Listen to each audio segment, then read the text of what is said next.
Quando a gente fala de criatividade, a gente não tá falando só de arte. Para resolver problemas, você também precisa ser criativo. E muitas pessoas acham que você não pode ser disciplinado, porque se você for disciplinado, isso vai te travar e você não vai conseguir ser criativo. Mas de cara eu já te digo, a maioria das pessoas mais criativas que o mundo já conheceu eram pessoas extremamente disciplinadas, inclusive, principalmente, na verdade, com relação à sua criação. Na minha própria jornada criativa, uma das coisas que eu mais me orgulho é que eu nunca deixei de escrever, nem mesmo por uma semana desses 5 anos desde quando eu decidi começar. E se você me perguntar qual o meu segredo para esse tipo de produção criativa consistente, eu acho que é esse aqui. Eu não vejo a criatividade e a disciplina como opostos, mas como complementares que te ajudam a crescer. Então, se você deseja parar de simplesmente desejar ser mais criativo e começar a criar de verdade, você precisa desenvolver a disciplina criativa. E esses 4 hábitos de disciplina criativa que eu trago aqui vão te ajudar a começar. E se você for novo aqui no canal, eu já te convido a se inscrever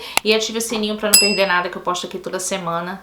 E vamos ao vídeo. Esboce o seu trabalho criativo no dia anterior. Os bons escritores esboçam o seu trabalho antes de escrever. Para alguns isso é apenas um ótimo ritual. Para outros isso ajuda a organizar muitas pesquisas e informações separadas. Para mim, o motivo mais importante de delinear antes de escrever é que isso facilita quando eu for sentar para realmente escrever aquele artigo. E gente, isso não serve só para a parte artística, como eu falei no início, para escrever, para esse tipo de coisa. Isso serve também para quando você for resolver um problema. Então, quando você pensa a respeito daquele problema e você já esboça as possíveis soluções para aquele problema, antes de você realmente sentar e pensar na solução para aquele problema, isso já te ajuda quando você for fazer lá o trabalho de sentar para resolver o problema. Eu, quando eu vou escrever um artigo e eu esboço antes esse artigo, quando eu vou sentar para escrever realmente aquele artigo, há uma maior probabilidade de eu não procrastinar, porque eu já comecei, eu já dei os primeiros passos, então fica mais suave, fica mais tranquilo de eu simplesmente continuar andando. Eu acho que esse princípio ele se aplica em qualquer tipo de trabalho criativo. Se você é um desenvolvedor de software, por exemplo, fazer um plano aproximado de como você pode começar a estruturar uma seção de código vai facilitar o mergulho do trabalho de realmente sentar e escrever o código. Se você é um designer gráfico, simular o design de um site em caneta e papel primeiro torna muito mais fácil quando você for mergulhar para construir um site. Se você costuma procrastinar no seu trabalho criativo ou luta para se manter consistente, tente primeiro ser mais disciplinado no seu processo de esboço. A minha regra com relação à escrita de artigos é sempre fazer o esboço do artigo um dia antes do dia em que eu vou sentar para escrever realmente. Então, na manhã seguinte, quando eu vou sentar para realmente escrever o artigo, é como se eu só estivesse montando. É como se eu tivesse uma receita já pronta, a receita, e é só eu ir lá e seguir as instruções. Então, quando as pessoas criativas lutam para fazer o trabalho que amam, geralmente isso é um problema de disciplina, mas não do jeito que elas pensam. Se você está tentando ser mais disciplinado no momento em que você deveria estar criando, você já está tentando tarde demais. A disciplina é a prática que vai te preparar com antecedência para criar com mais facilidade. Então, faça a si mesmo as 2 perguntas. Qual é a parte mais importante do meu trabalho que eu não faço com a consistência que eu gostaria? E como seria esboçar esse trabalho antes do tempo? E lembre-se, a disciplina é para tornar as coisas mais fáceis para você, não mais difíceis. Crie um ritual de aquecimento. Durante esse curso de nutrição integrativa que eu fiz há alguns anos atrás lá em Nova York, eu desenvolvi um hábito meio esquisito sem me dar conta. Sempre que eu precisava estudar para algum teste, eu buscava um canto reservado, eu empilhava as minhas anotações, os livros que eu ia usar, tudo ali naquele canto. Eu abria meu laptop, pegava o fone de ouvido e ouvia uma música específica lá da Maria Gadu. Depois que eu acabava de ouvir aquela música, aí eu falava, pronto, agora eu posso começar. Aí eu começava a estudar. Eu não sabia na época, mas esse era o meu ritual de aquecimento. Hoje, sempre que eu vou escrever um artigo, geralmente às segundas-feiras, eu sigo esse mesmo ritual, só que a música hoje é diferente. Você pode adotar essa mesma técnica, inclusive quando você for resolver algum problema. Você ter esse ritual de aquecimento, que pode ser, sei lá, beber um chá, ouvir uma música, relaxar, esvaziar a sua cabeça e falar, ok, agora eu posso começar a resolver esse problema. O maior benefício que eu percebo desse ritual é o seguinte: um ritual de aquecimento, ele acalma a sua conversa interna negativa e permite que você tenha mais energia positiva que vá fluir ali na direção daquilo que você precisa fazer naquele momento. A sua conversa interna negativa é aquela voz negativa que fica na tua cabeça o tempo todo, não para de falar, sempre te desencorajando para aquilo que você quer fazer, dizendo que aquilo ali é idiota, que vão pensar que você é um imbecil, que quando você terminar aquele projeto as pessoas vão ver e vão achar ridículo, que você não é preparado para fazer aquilo ali, que não tem nada a ver com você, que é perda de tempo. Enfim, uma coisa é clara, nada atrapalha mais o seu processo criativo, o seu processo até de resolver problemas, do que essa voz o tempo todo falando na tua cabeça que você não é capaz e que aquilo ali não vale a pena e que vão rir da sua cara. É claro que você não pode simplesmente dizer lá pro seu crítico interno para ele ficar quieto. E muitas vezes, se você começa essa discussão, esse bate-boca entre você e o seu crítico interno, muitas vezes isso ainda tende a piorar a situação. Por isso você precisa de uma maneira de aquietar indiretamente essa voz interna negativa. E é para isso que serve o ritual de aquecimento. Ele serve para calar essa voz interna negativa e para te preparar para que você seja capaz de colocar toda a sua energia, atenção e foco ali naquilo que você vai fazer. Esses rituais, eles funcionam por causa da qualidade daquela ação repetida, sem que você tenha que pensar muito. Então é algo que você faz repetidamente. Aquilo vira quase que... é como se virasse uma chave na sua cabeça. Ok, agora é o momento de fazer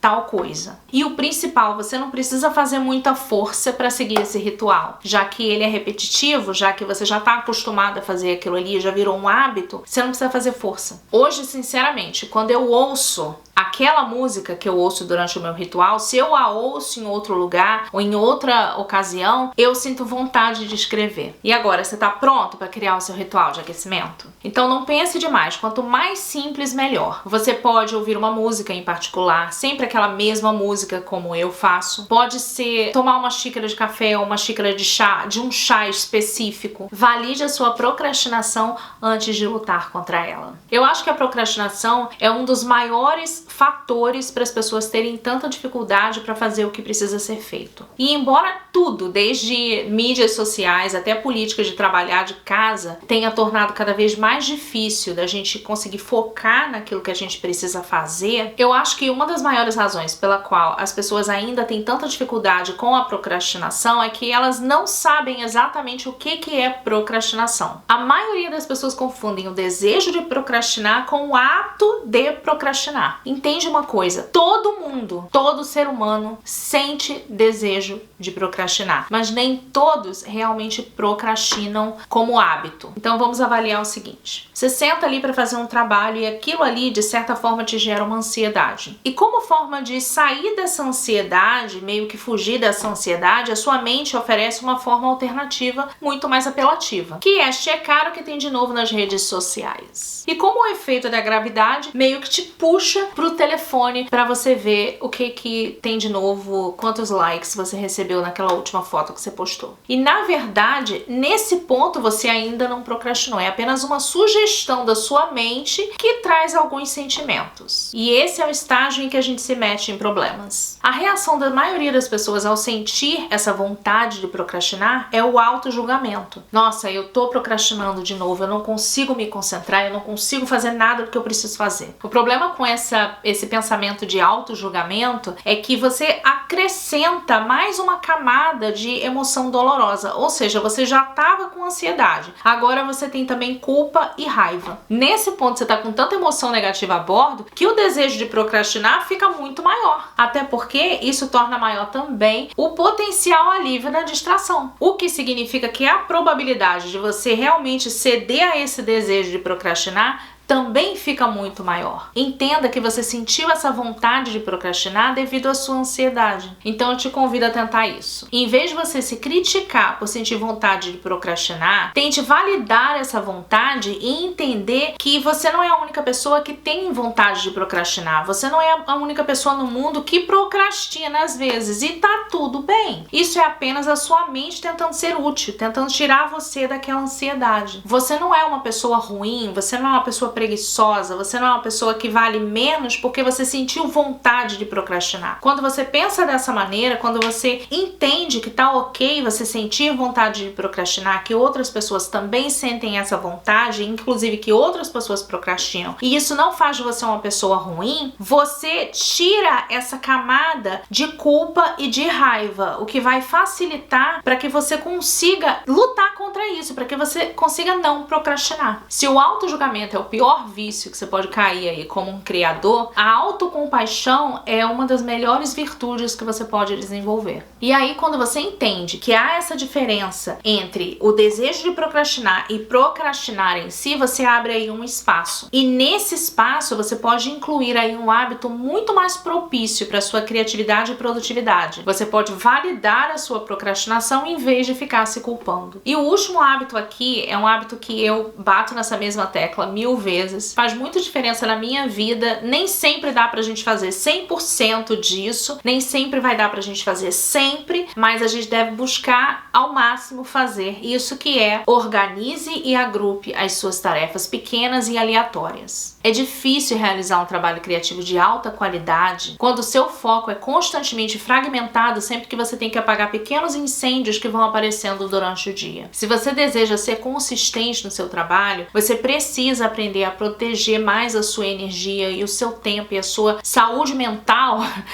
contra o ataque desse monte de tarefas desorganizadas que vão surgindo pelo caminho. E uma das razões para isso ser tão difícil para a maioria das pessoas é que elas acabam caindo numa sutil armadilha psicológica. Usar pequenas tarefas aleatórias como uma pausa para o seu trabalho principal. Sabe aquela coisa? Você tem um trabalho lá criativo que você está fazendo. Você está escrevendo alguma coisa, ou você está estudando para alguma coisa, ou você está resolvendo algum problema grande. E aí você cria intervalos, o que é ok, para que você possa descansar daquele trabalho maior. E em vez de você realmente relaxar e descansar daquele trabalho, você fica colocando as tarefinhas que vão surgindo aí no dia, esses pequenos incêndios que você tem que apagar durante o dia, você coloca ali naqueles intervalos. O pensamento que muitas pessoas têm é que dessa maneira elas estão matando 2 coelhos com uma cajadada só. Mas o que pode estar acontecendo é que você está obtendo o pior dos 2 mundos. Porque dessa maneira você não vai estar realmente dando uma pausa para aquele trabalho que é mais cansativo, que exige mais da sua energia, e apagar esses pequenos incêndios.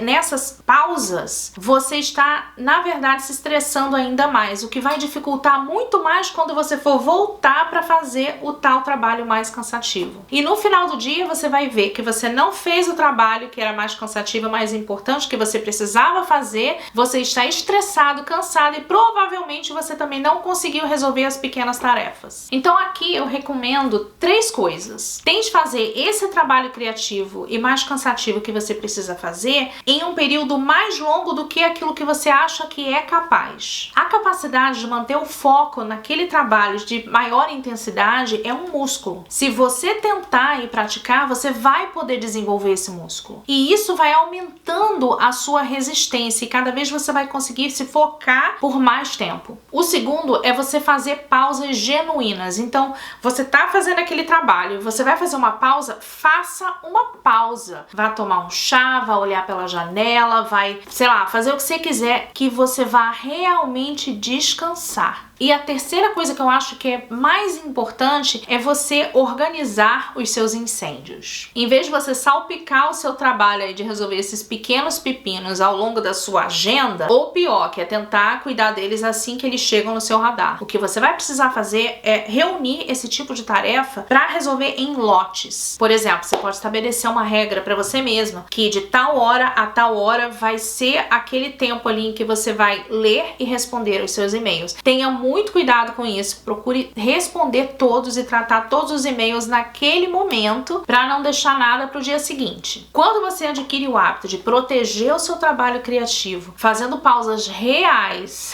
pausas genuínas e agrupando esses pequenos incêndios em um lote só para resolver de uma vez, você vai se sentir muito melhor, você não vai ficar com aquela sobrecarga de coisa para fazer e isso vai ajudar na sua criatividade, vai ajudar ajudar quando você precisar resolver problemas. Sua cabeça vai estar muito mais tranquila. Além disso, quando você tem esse tempo ininterrupto de foco em que você vai trabalhar só naquele trabalho ali criativo, esse trabalho, a qualidade dele vai ser muito mais alta. Se você quer ser mais criativo de maneira consistente, a disciplina é o seu maior aliado. E esses 4 hábitos são uma boa maneira de você adicionar mais disciplina ao seu processo criativo. Se você gostou desse vídeo, eu acho que você vai gostar desse vídeo aqui também, que eu falo sobre perfeccionismo e procrastinação. E se você ainda é novo por aqui, se inscreva no canal e seja muito, muito, muito bem-vindo. E por hoje é isso. Bye!